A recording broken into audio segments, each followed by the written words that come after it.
বন্ধুরা, জিওপলিটিক্সে একটি দেশের আভ্যন্তরীণ স্থিতিশীলতা খুবই গুরুত্বপূর্ণ। আর সেই স্থিতিশীলতা নির্ভর করে দেশের জনগণের নিজস্ব গুণাবলীর উপর। একবার ভাবুন তো, পৃথিবীর অন্যান্য সমৃদ্ধশালী দেশগুলির জনগণের সঙ্গে আমাদের দেশের জনগণের পার্থক্য কি? না, কোনো সংবাদ মাধ্যম থেকে এই তথ্য পাওয়া যাবে না। এই তথ্য আপনাকে নিজে থেকে অনুসন্ধান করে জানতে হবে। তাই যে মতামত আমি দিচ্ছি তা আমার নিজস্ব গবেষণা প্রসূত সিদ্ধান্ত।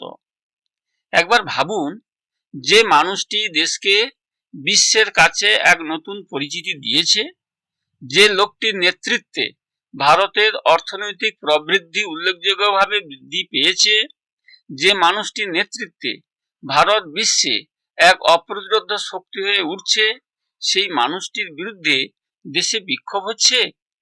যে মানুষটির উন্নত শিরকে অবদমিত করার জন্য বিশ্বের ঈর্ষাকাতর দেশগুলি ভারতীয় পণ্যের উপর ট্যারিফের জাল বিছিয়েছে, বিভিন্ন বাণিজ্যিক নিষেধাজ্ঞা আরোপ করেছে, বিভিন্ন উগ্রবাদী দেশকে ভারতের বিরুদ্ধে লেলিয়ে দিয়েছে, বা ভারতের বিরুদ্ধে লেলিয়ে দেওয়া উগ্রবাদী দেশকে রক্ষা করার জন্য মধ্যস্থতা করেছে, আর সেই মানুষটিকে ভারতের জিহাদি মানুষগুলি অপমান করছে।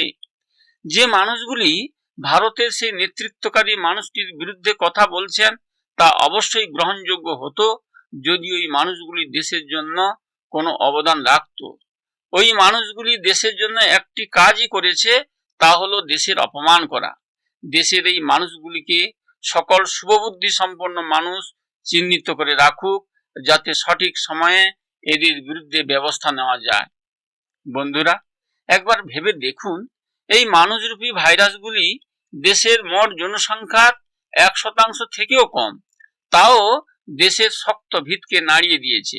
কারণ এরা করোনার মতো ভাইরাস, যারা কিছু সময়ের জন্য আতঙ্ক সৃষ্টি করে, কিন্তু সঠিক ব্যবস্থা নিলে এক সময় এই ভাইরাসের উপদ্রব বন্ধ হয়।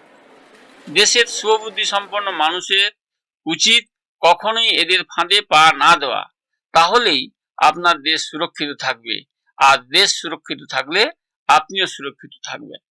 বন্ধুরা, আমার এই বক্তব্যে যদি সহমত পোষণ করেন তাহলে ভিডিওতে লাইক দিন এবং কমেন্ট করে আপনার নিজস্ব মতামত সকলের সঙ্গে শেয়ার করুন। নমস্কার, জয় হিন্দ, জয় ভারত।